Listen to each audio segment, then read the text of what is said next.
To our Attract Love Now online summit. I'm so excited to be here again. I can't believe we're almost halfway through, or probably halfway through by now. Um, as I was saying in the email, we have our presenter, Heather Rice, and she is going to be talking about some great stuff on how to maintain your relationship against all odds. And I've heard her speak, and I am so excited for the world to hear her speak. So I just wanted to give you a little bio on Heather. Heather Rice is an accomplished lifestyle photographer who specializes in creative on-location photography. Her experience documenting the romance of couples all over the world has given her a unique perspective to speak about the realities of marriage and what it takes to make them work in today's modern world.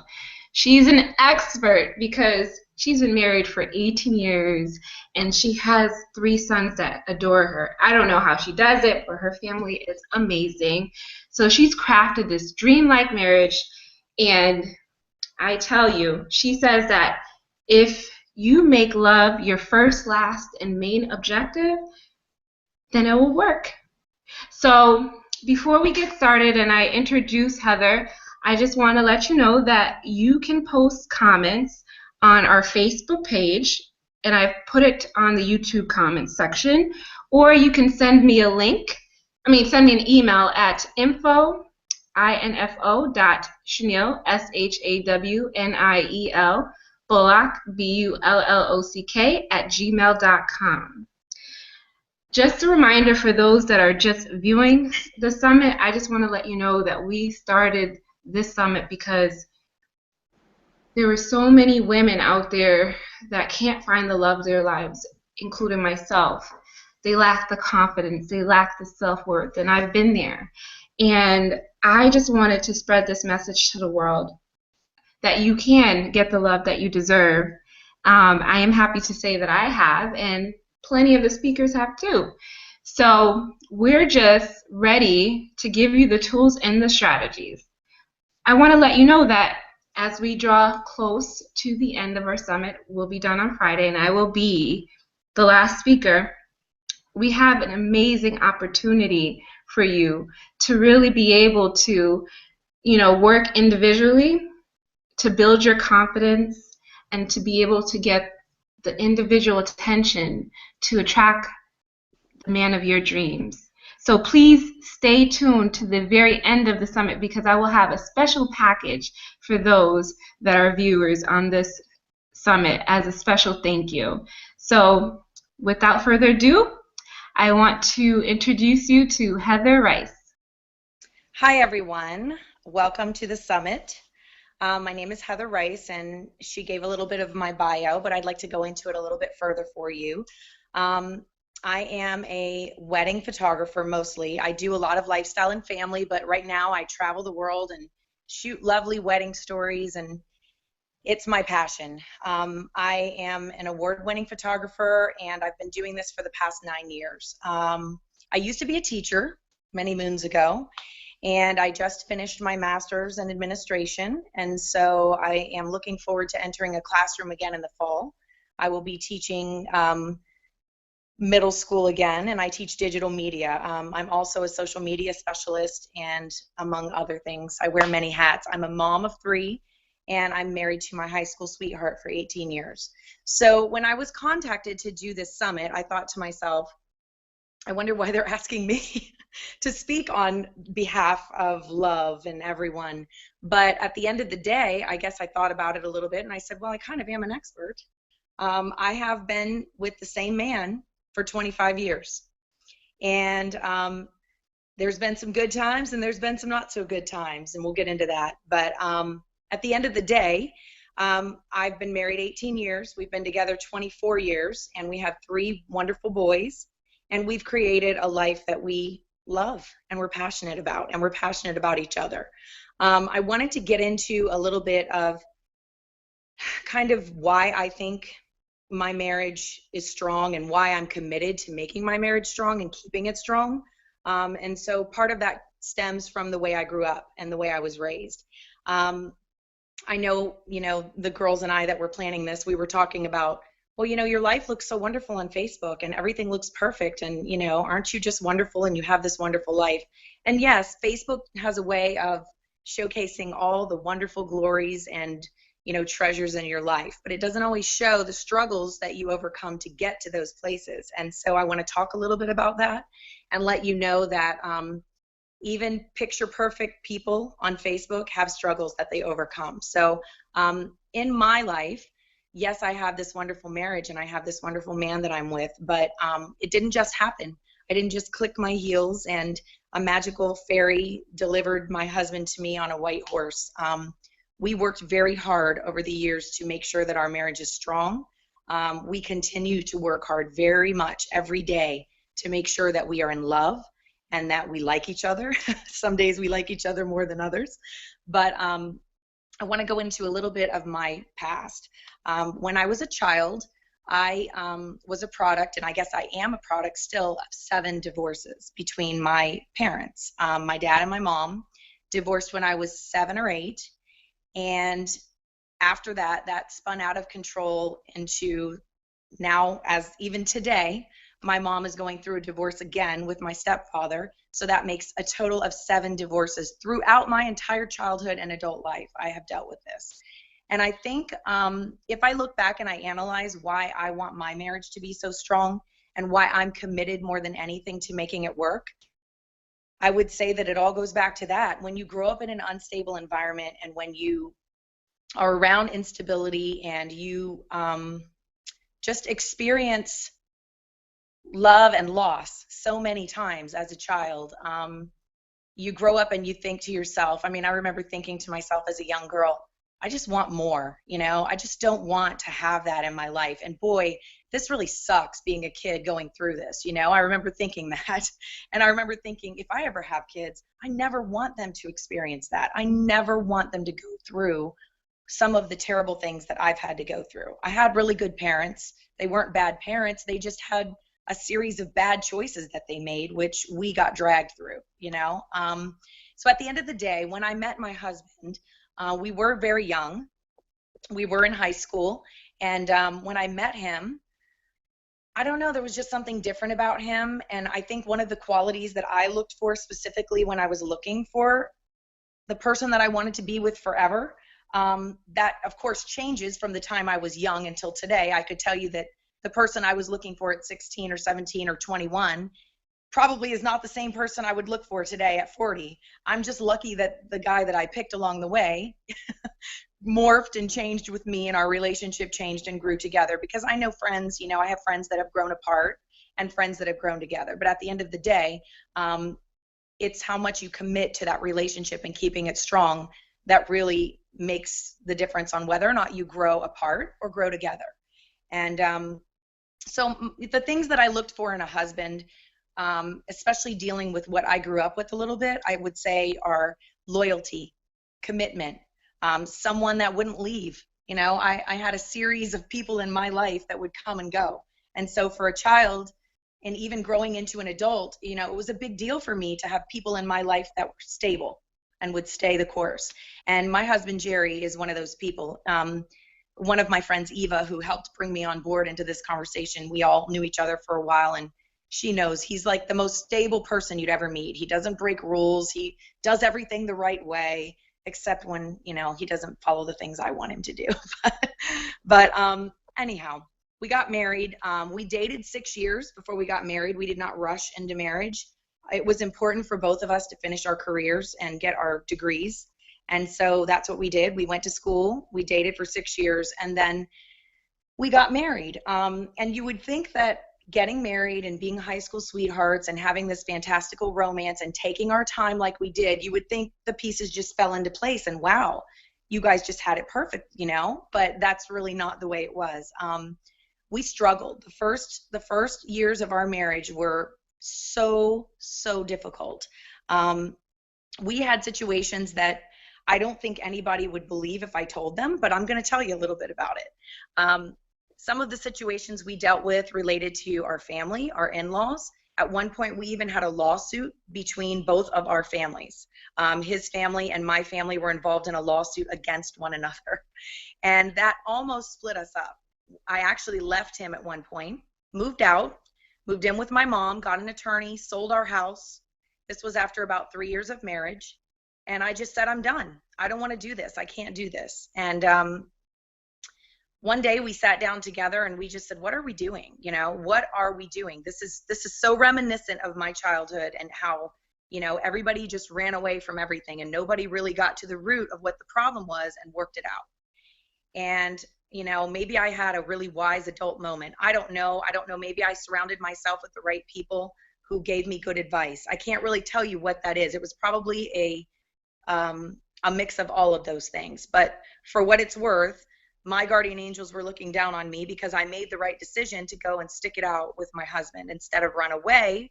And I very easily could have run away. I had all the pieces in place to run away. But we came together and we started working on our marriage.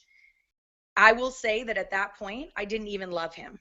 I did not love him anymore. I've had friends say to me, well, I don't love him anymore. He did this to me, or he did that to me, or I don't trust him. I was in those shoes. I didn't trust him. I didn't love him. I didn't think we could stick it out. And it took a few years for us to work diligently working together to build our marriage strong. But once we got to that place where we allowed ourselves to fall in love again, which is really what had to happen, we had to put aside all of the things in the past that were negative, and we had to allow ourselves to fall in love again. And once we did that, we became so united that no one could divide us. And now here we are, fast forward, 18 years into this, and, every day is another day. And every day I get out of bed and I choose, am I going to love today? Am I going to like him today? Is he going to do what I want him to do today? Or am I going to, do something that doesn't make him happy? It's a choice every day. But at the end of the day, when you choose to work really hard at your marriage, or when you choose really hard to work at your relationship, it only empowers you and actually builds it and makes you stronger. I'll give the example. When we first got married, I was young and I really thought, well, I don't get why he doesn't get what I'm saying or how I feel. He should understand me and he should work harder to come to where I'm at, instead of me coming to where he was at. And fast forward to today, and I look at things totally differently. I look at it like, how can I go out of my way to please him? What can I do to ease his day? What can I do to step in and be a helpmate instead of be a hindrance or a nagger or a complainer? Don't say that I don't, because I do. We all have those moments. I am so not perfect. I'm far from it. I'm a real hard person we joke with each other and I say, oh, I'm so hard to love, But at the end of the day, we both work really hard to try, and we are in tune with each other so well that I know when he's stressed, and I know when he's having a bad day, and he knows when I'm stressed, and he knows when I'm having a bad day. And so we both will pitch in to help one another out. Heather, Yes. sorry to interrupt you, but I have a question. Yes. Our question from our viewer says, do you think you chose to stick around because you didn't want to fall into the same patterns as your parent? I would say 100% yes.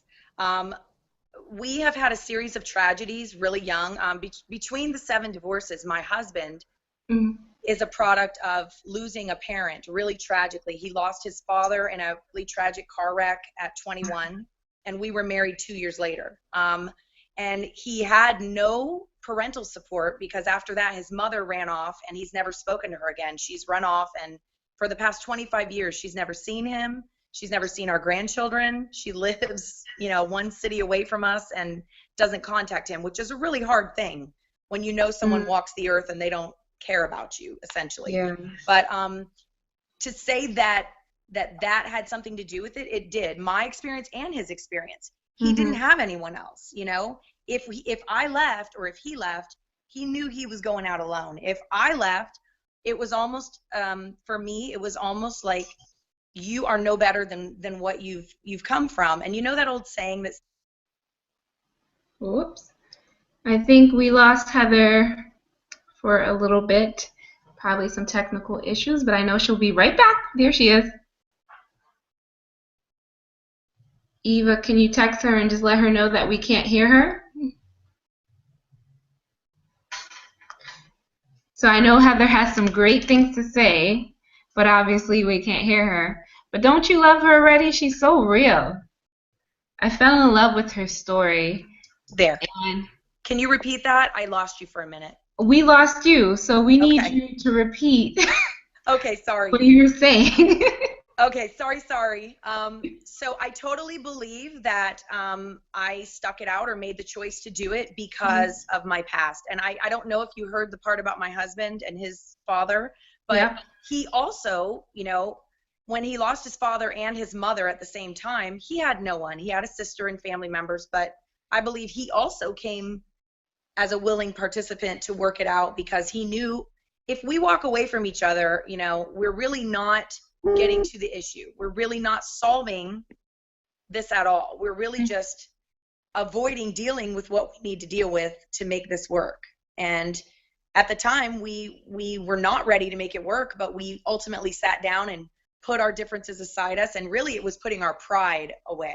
We put our pride away and said, you know what, let's sit down and let's try to work this out so that we don't end up a statistic like, my whole childhood. I have a question for you, Eva. Okay. I mean, Heather. You know how sometimes you think to yourself, is this worth fighting for? Like, there's times when the relationship is not worth fighting for. Like, how do you determine whether it's worth fighting for or not? That's a good question. So I'm going to give it to you two different ways. I think Okay. there's two perspectives on this. In our situation, when we were struggling, it was before we had kids. And I know a lot of people will say, oh, well, you have kids, so, that's worth it for you to stick it out and fight, because you have to fight for your children. Well, we didn't have kids. And so really, we didn't have anything to fight for. I think you'll know if it's worth fighting for if the other person is willing to invest as much in it as you are. And you know what those things are. Like I knew what I needed to be happy.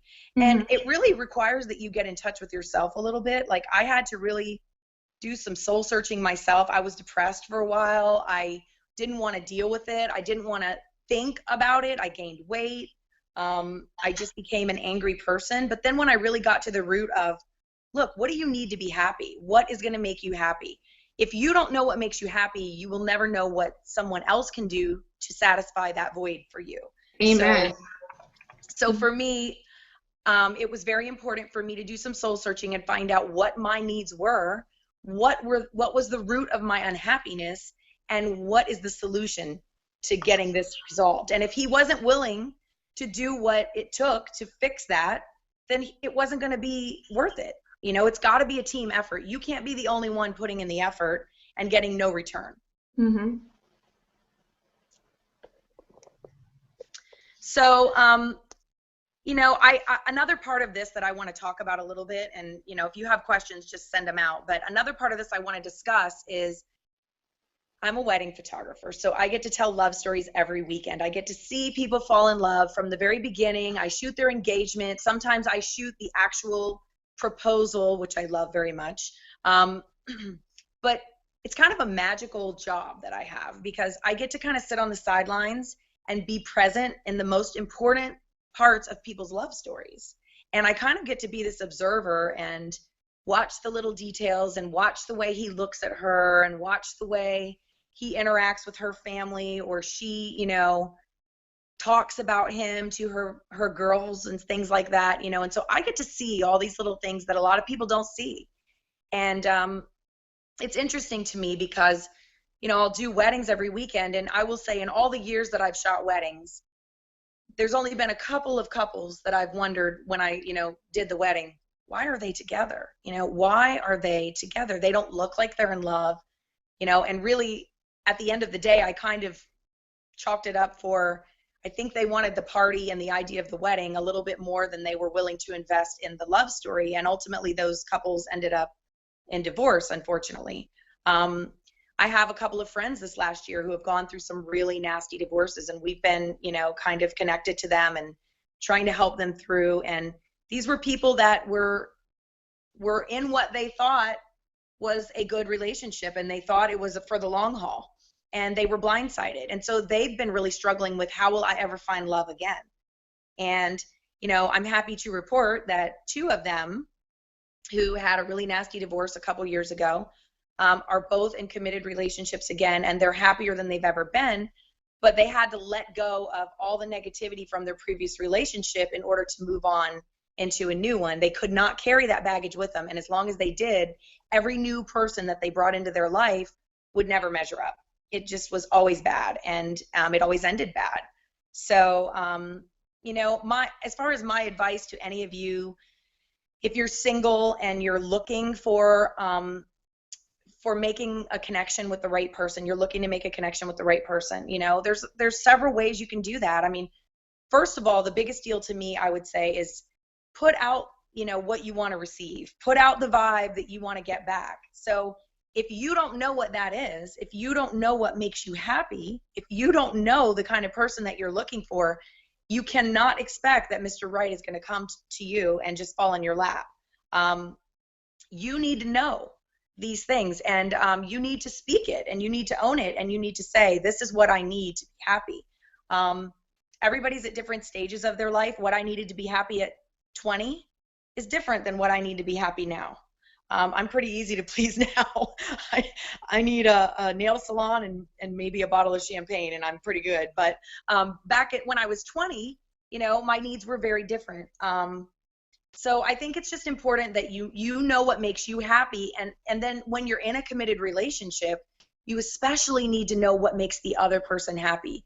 Your marriage isn't just going to be wonderful because you go down the aisle and you end up saying I do, and oh, isn't it wonderful? It's a fairy tale. No, you have to commit every day to making it work. I was telling the girls, one thing that my husband and I do, even after 18 years, we commit to taking a trip together every year. We don't have the funds every year to go on some fantastic, Caribbean adventure, but if we can, we take a trip, even local. We get a staycation. We do something that does not involve the children, that just involves us and commits us to each other and ensures that, we make those little commitments. We also plan dates. We're very good about planning weekly dates and encouraging one another and leaving little love notes or texting messages. You need to appreciate one another. You think about it in your job, and you think about how when you're at work, and if you go to work every day and you have a thankless boss, and your boss never says, gee, you really did a great job today, Heather, or I appreciate that you came in extra early to do that.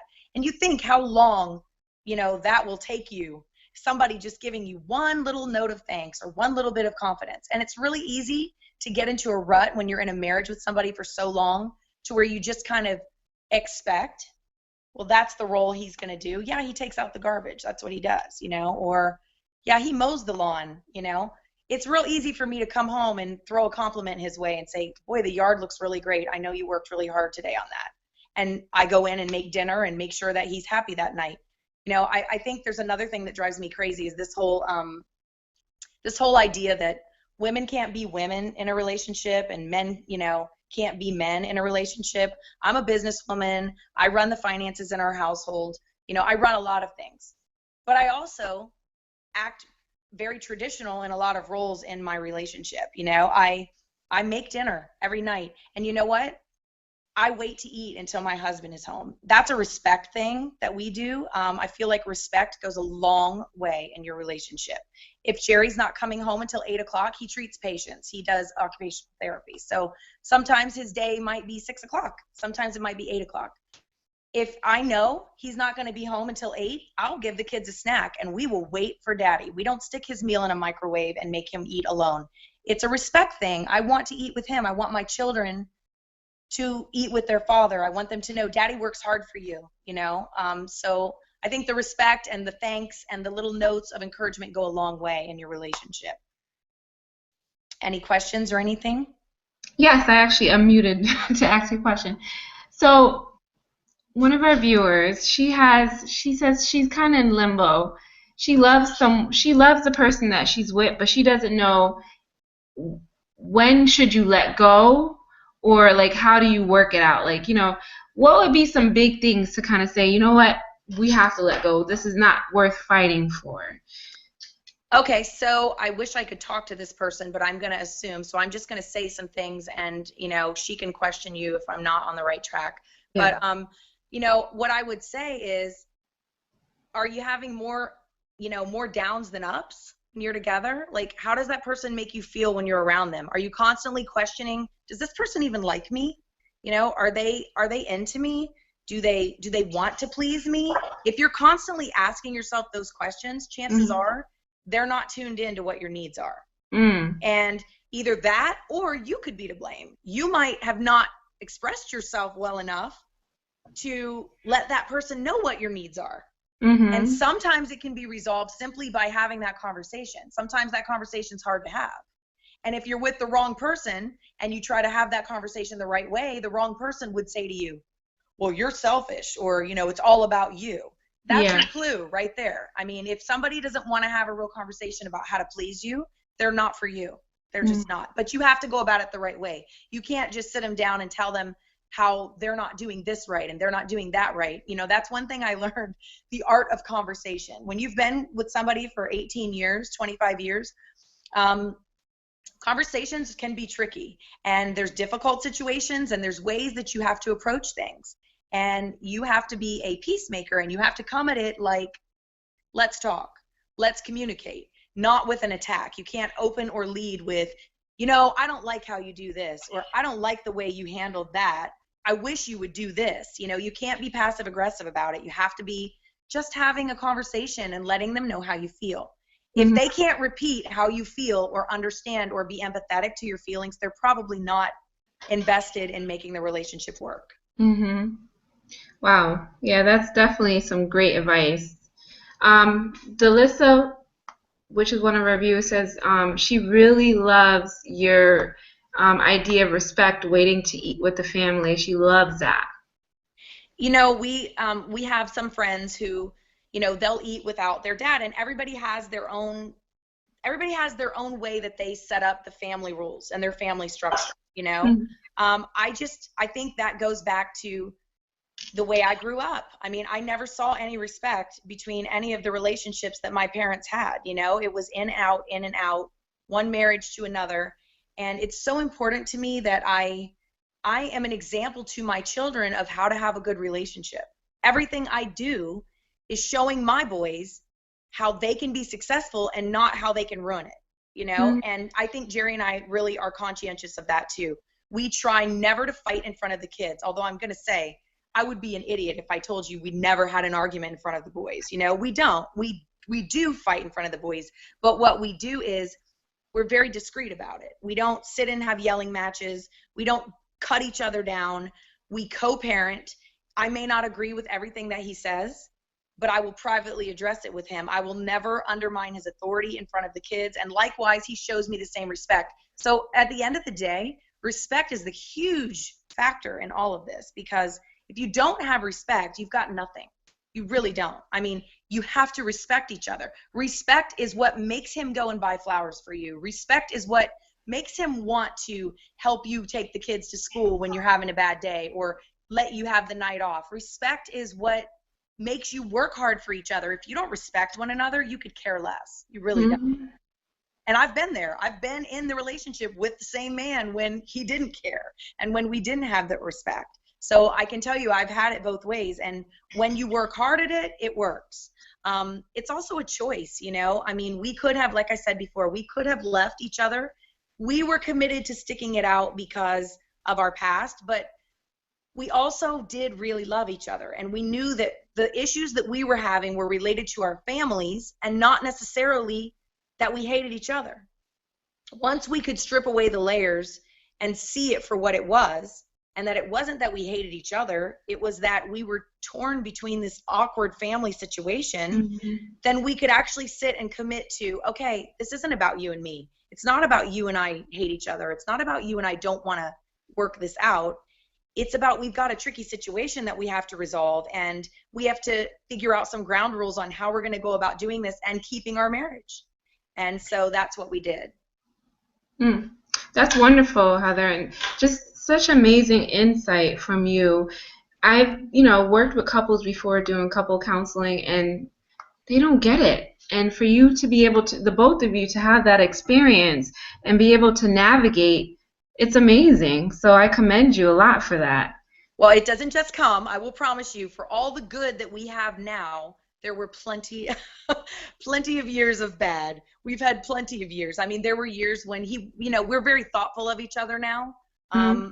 And we do a thing in our relationship for our anniversary every year where we alternate years. So it's my year, 1 year, and then it's his year, the next year to plan, so that it never becomes like the guy's responsibility to always plan the anniversary or my responsibility. That's also a respect thing. And it's also kind of fun because I can gear something for the anniversary that's totally about him. So like last year we went on a fishing trip all day and it was fun, and the year before that he planned a spa weekend for me, and he takes one for the team. He'll go get his little pedicure with me or whatever he needs to. And likewise, I go fishing all day and do my manly thing outdoors or whatever. It's about making the other person happy. And if you really love someone, don't you want to do that? I mean, I think about any of you, if you have kids, or even if you don't have kids and you have parents or you have a best friend, you think about all the little things that you do for that best friend to make them happy. You might buy them a little treat for no reason at all, or you might send them a little, text, tell them how much you appreciate them, or send them a card, or, call your mom. Whatever that is, you're sending and going out of your way to just appreciate someone. Why don't people do that more in their relationships? I don't understand. It's like it just becomes so monotonous and so, almost comfortable that they don't try anymore. And when you quit trying, you have two choices. You can quit trying and walk away, or you can start trying again and fall back in love. And so, you hold the cards, essentially. You control your own destiny there, and you can't blame anyone else. There are situations where I would say run away, run away. If somebody's, cheating on you or mistreating you or abusing you, run away. But if somebody has a good core and, a good spirit, and they just have, not learned how to love you the way you need to be loved, if you're willing and patient and want to give them a chance, I think it's worth it. Yeah. So, Delissa says, how would you be able to make a decision if you feel it's 50-50? Meaning it feels like sometimes this guy seems to care, but sometimes it seems he doesn't care. So how long have they been together? Can you ask her that? I can ask her. 50-50, I mean, she says it's 50-50, but it sounds like she's questioning the relationship a lot. So for me, if it's 50-50, then either she's owning up to some of her part in that, or she's saying she's not really that happy. Is it really 50-50? That's what I would like to know. Yeah. I'm not sure what that was, but she says a little over a year they've been together. Okay. And are they living together? Are they committed to a relationship where they're together all the time? They're living like a family, or are they just dating? Okay. I would say if you are serious, and I would say, not just casually dating or seeing other people, but you're serious and you've been with him for 1 year, you need to really address what are your needs that he's not meeting. What are those needs? If you can't sit down and write them down for yourself and know to where you can write them down, then how can you expect him to? You can't. So you need to address those needs. And as soon as you address those needs with yourself, then you need to get real with yourself, and you need to say, okay, am I realistic here?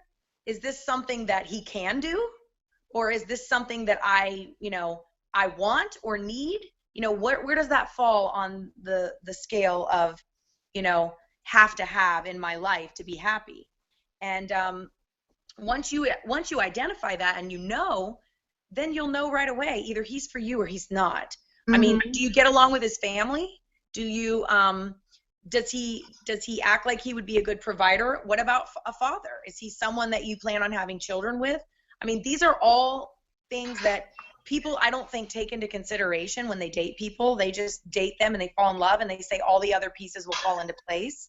But sometimes they don't. And sometimes those are deal breakers. So, Yeah. I would look at what kind of person is he? Is he committed? Does he take care of his family? Does he keep a job long term? Is he someone that is loyal and his character is good? Does he, honor his family? Those are all qualities of someone that would make a good husband. So, I don't know. You have to decide for yourself what qualities are important to you. Oh my gosh, you're amazing. This is what the viewers are saying. They're saying you're amazing. They love what you're saying. You have such great insight. Well, I love that you had me tonight. I was hoping to show you up here one thing that my husband and I did. I'll take my face off so you won't see it, but maybe you can see it without the glare. Tell me if you can see it without the glare. Maybe not. I'll take it off the wall. My husband and I told you that we can you see that? Go closer to it. Yeah, I can see it. Just get a little closer. A little. Here.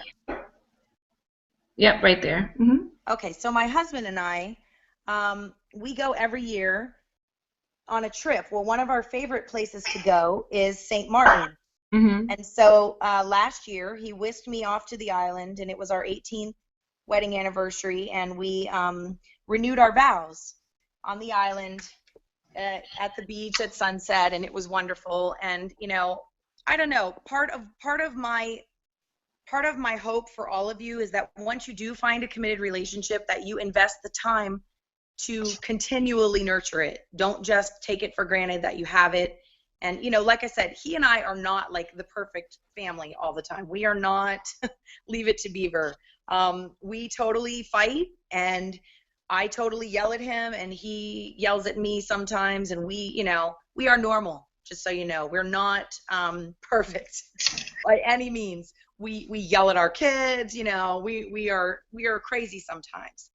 But the moral is try to have more good days than bad, and then you want to stick it out. So we try to do that. We try to help each other as much as possible. But there are times when he'll tell me, I don't feel like you appreciate me for this.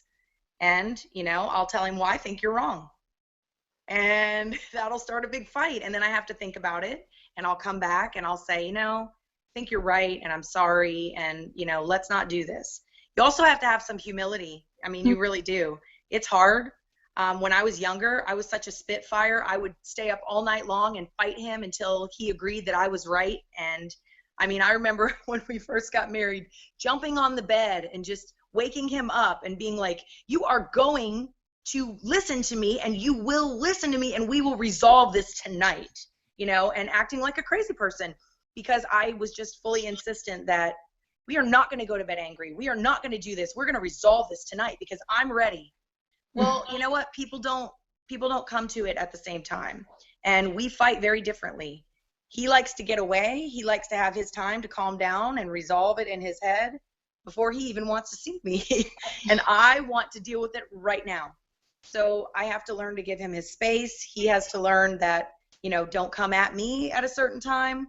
And then, we're more willing to try to make it work too. I mean, there's a lot that goes into it. It's not just waking up happy. I could every day make the choice to end up just like my parents. I could go down that path and be miserable and choose that I don't like the way today's going. I don't like this. I don't like that we don't have the money to do this, or, I wish you had a better job, or I wish you helped me more with this. I could choose to live in negativity, but that doesn't get you anywhere in a relationship. It really doesn't. Focusing on the negative only breeds more negative, and then eventually you're going to fall apart. You are.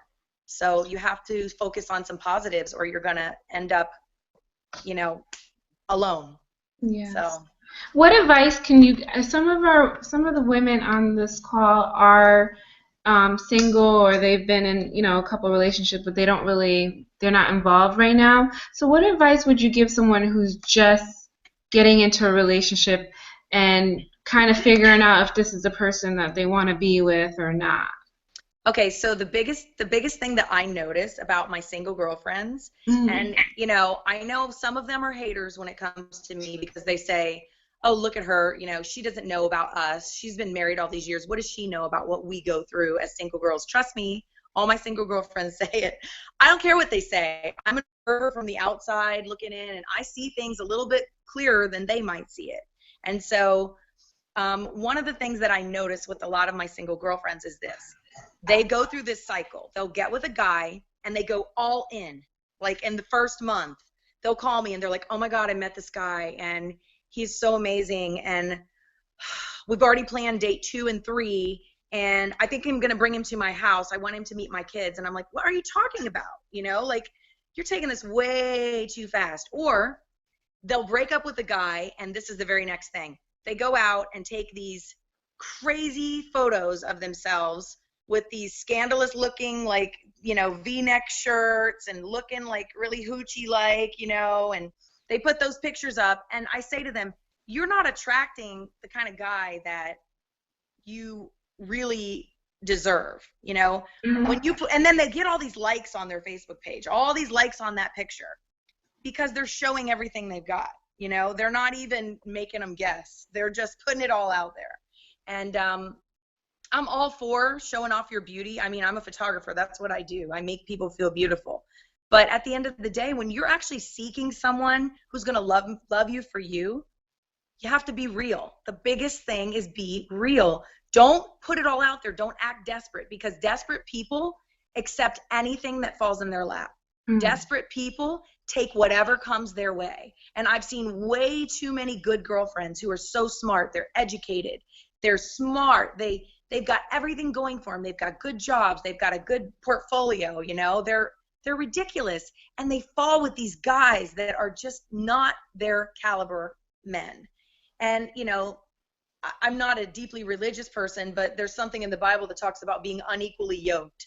And to me, that's what it means. When somebody is not at your level, when somebody is not at your caliber of a person, you are never going to be happy. You're never going to find your way together to where that works. You know, it's like taking an apple and an orange and trying to make them both taste the same. You can't do that. So, I don't know. To me, being a single girl, the biggest thing is put out what you want to get back. When you go out, be confident. Go out on dates. Don't settle with the first date, you know, taking your profile off Match now and all of a sudden you're going to go out with him exclusively. There's nothing wrong with you going out and dating several people. You know, it's not, I wouldn't recommend going out and, you know, being exclusive with several people, but go out with them, try it out, see how they are. And I can tell you, you're not going to know after date 1 or 2 or 3, you know. So getting exclusive with somebody after a short amount of time is really not a way to jump right in and start it off with the success either. Playing hard to get, there's a lot to be said for that.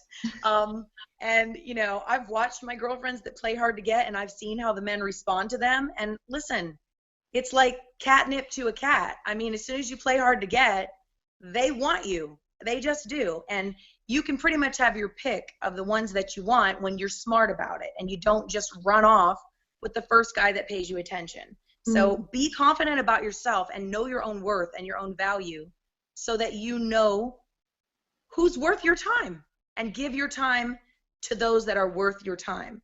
My grandma used to say, you know, she was a very little southern lady, and she said, you marry the people you date, darling. And I said, well, you know, you're right. So she was like, be a little choosier with who you're dating, because you marry the people you date. And, you know, that's kind of simple advice, but it's true. Be choosy with who you spend your time with.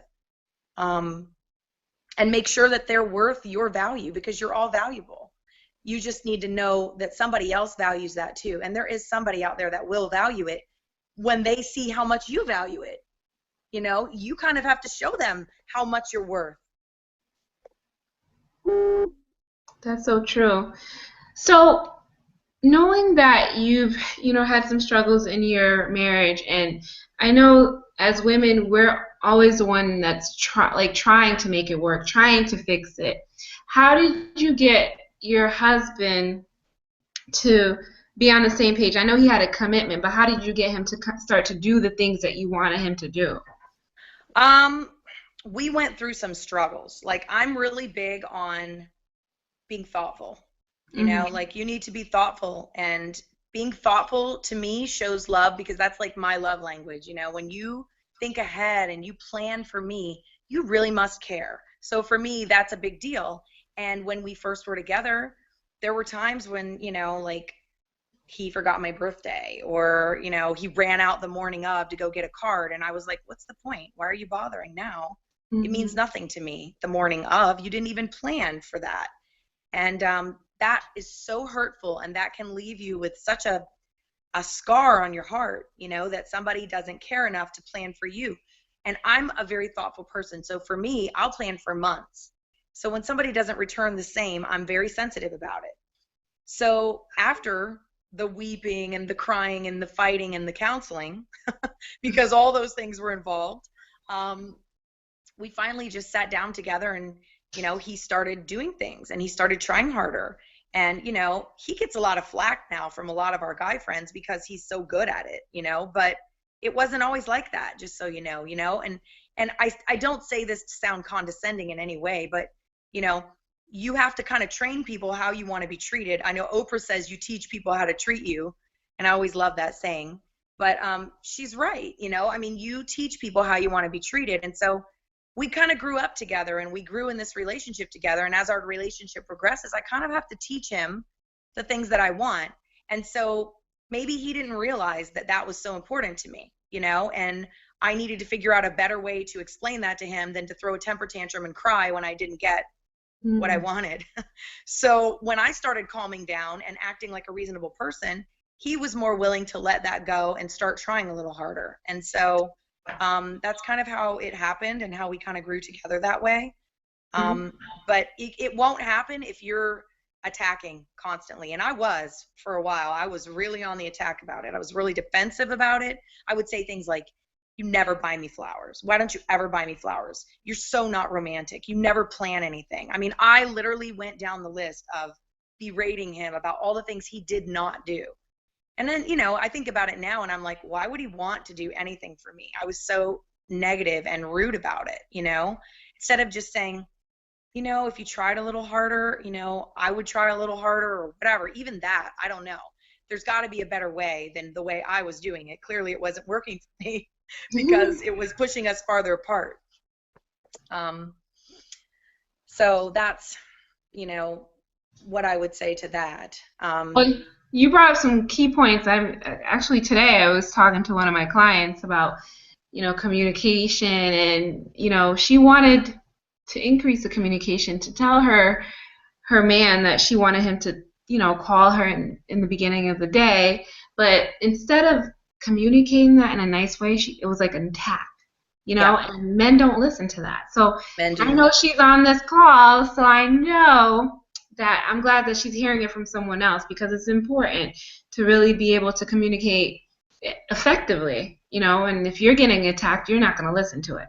And you brought up a good point, and this is a central theme that has been going with most of the presenters, is that book, The Five Love Languages. Oh, it's such an amazing book because you really get to learn on how you receive love and how you give love. And if you're with someone, pick that book up. It's such an amazing book, and it's helped I my relationship. I would recommend another book called Boundaries. Um, Boundaries. it's a really good book, and when Jerry and I were struggling in our relationship, our counselor recommended that book. And Mm. it's interesting because you would think boundaries, what kind of book is that to bring people together? But if you don't know where your boundaries are and what's acceptable to you, and what boundaries somebody can come to before you lose it, um, then how can they know? So it's like it's being able to set proper boundaries in place for yourself and in your relationship so that you can remain happy. One other thing that I feel is really, really key and central to our relationship, and I know, strong relationships that are committed, most of them have trust in common. You have to trust one another. For us, trust comes in different ways. I know I have many girlfriends, and in all the years we've been married, my husband will let me go on girls' weekends, and we go away together with my girls, and we have a great time. We've gone to Vegas several times and whatnot. And I always marvel that my girlfriends' husbands are calling them like every hour on the hour while we're in Vegas. I mean, they are checking in like, like it's their daddy at home, checking on where are you at, what's going on, what are you girls up to? And my husband is not stalking me when we're in Vegas. He doesn't. He says, call me when you need me. I want you to enjoy your time. And to me, that speaks volumes about how much he trusts me. He doesn't have to check in with me daily. It doesn't mean that he doesn't love me. It means that he loves me so much that he knows I'm not out there looking for another man, and I'm not out there disrespecting our marriage. And he knows that I fiercely guard the people that I'm around, and I won't even hang around with people that I feel like would drag my marriage down. I've left friendships over, girls that were doing things that they shouldn't have been doing to their husbands. And, I've walked away from it because I don't want to be reflected in my marriage in that light. I have too much respect for my husband to ever do that to him. But we have a trust that I don't think many people have. And we've worked hard at that. But I think when I talked about how like you could step outside of traditional roles of marriage and be okay with it, when you trust each other and when you're secure in yourself and your relationship, you can do that. You have the ability to do that. So I'll give you an example. So we really needed a new car badly. And, we were driving it until the wheels were going to fall off. That's what we said. And so we finally broke down and said, before we break down, we're going to go get a new car. So my husband works all day during the week, and I set my own schedule. And I said, let me go and get a car, and I said, do you want to wait until you're off work and we'll go together? And he said, no, honey, you go ahead and you go to the dealership and you let me know if you find something that you like. So I went to the dealership. Well, I'm there, and I don't want to make the decision on my own. That's not respect, that's not showing him respect. So I called him from work. I said, well, I found this. Do you want to come see it? I don't want to negotiate this without you. He said, no, I trust you. You can handle it. Go ahead. So I made the deal. I negotiated the terms. I didn't even ask him. He gave me the go ahead. And when my girlfriends found out about that, they were all like, what? You did what? Like, oh, my husband would never let that happen. He would never let me go to the car lot and do that on my own. And I thought to myself, why? Why not? Like, what's wrong with your marriage that your husband wouldn't let you do that? And then I felt really happy that we had a relationship like we do, where he trusts me and he values my input and he respects me enough to say, my wife can handle that. I want her to handle that. I trust that she can make those decisions for our family. So I think in whatever you do, even if you're not married and you're just dating, find someone that you trust, find someone that will trust you, find someone that is loyal to you. You need to be loyal to them. Don't have your hand in one pot and your eyes out the door looking for what's next, and what's better. You got to go all in if you want it to work. And if you're not going all in, you got to get real with yourself and say, okay, what is it that I need here? Because this isn't making me happy. If you're not all in, then there's something in that relationship that's keeping you from going all in. So figure that out. And if that person is not for you, then move on. Break away and move on. Negativity is going to breed negativity in your life. So break away and move on and, get a fresh start. Sometimes having the clarity, here's another thing. And if I'm rambling, just stop me because, I have a tendency to talk. But I have girlfriends who are dating and they'll break up with Mr. Wrong.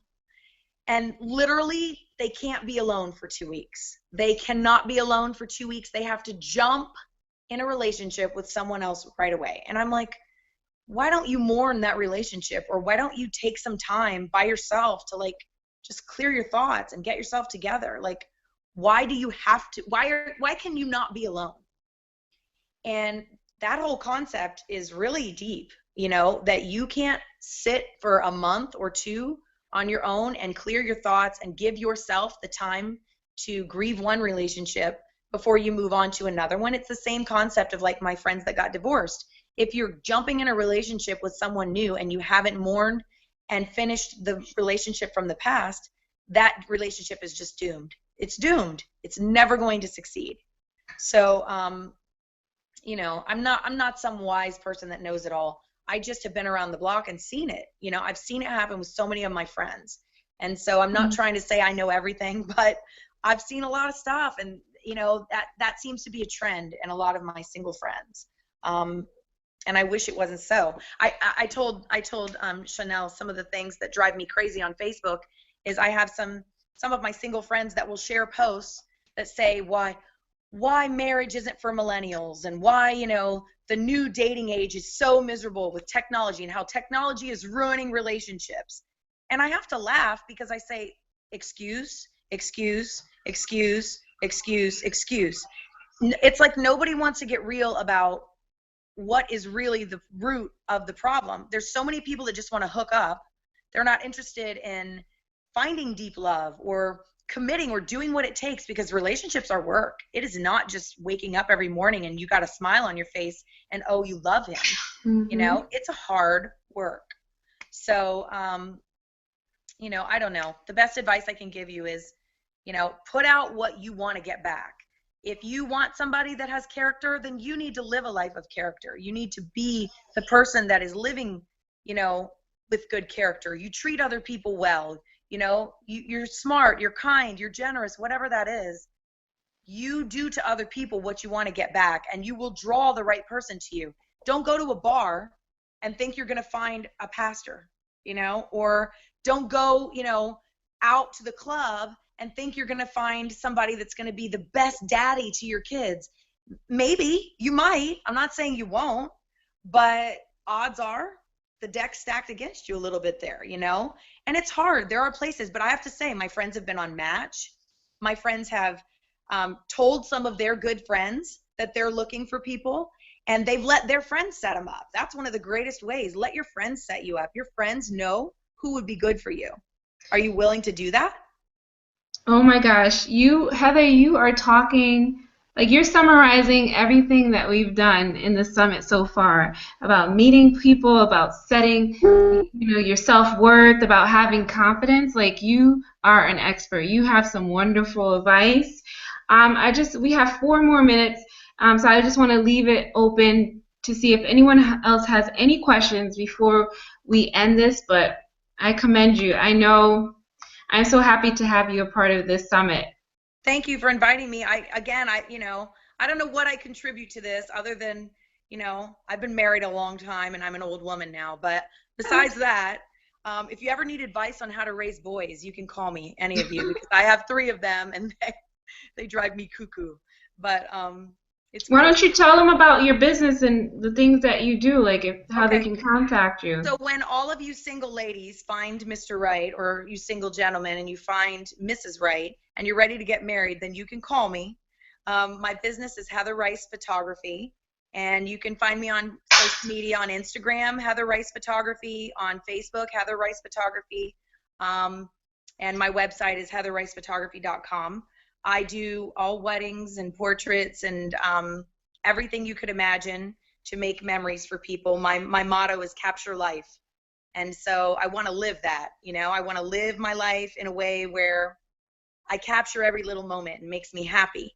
So once you find what your happiness is, you go get it, you capture it. So once you find your happiness, come see me. I'll help you make those wedding day memories. And if any of you need help, social media, branding, image consulting, that's what I do. So I'd be glad to help any of you out. Love it. I don't see any questions, but I'm going to have to talk to you because the next step in my relationship is the wedding. So I'll be talking to you, Heather. Congratulations. So it doesn't look like we have any more questions for this evening. So I want to thank everyone again for coming to this summit, and I hope to see you tomorrow. We'll have Gladys Ellen tomorrow, and she is a intuitive and spiritual counselor. I have gone to her for assistance when I had questions in my life and transitions, and she's amazing. She talks about the laws of attraction and using the archangels to be able to attract the love that you deserve. And like I said, she has a powerful message, so please don't miss tomorrow. Thank you and have a great night. Thank you for having me.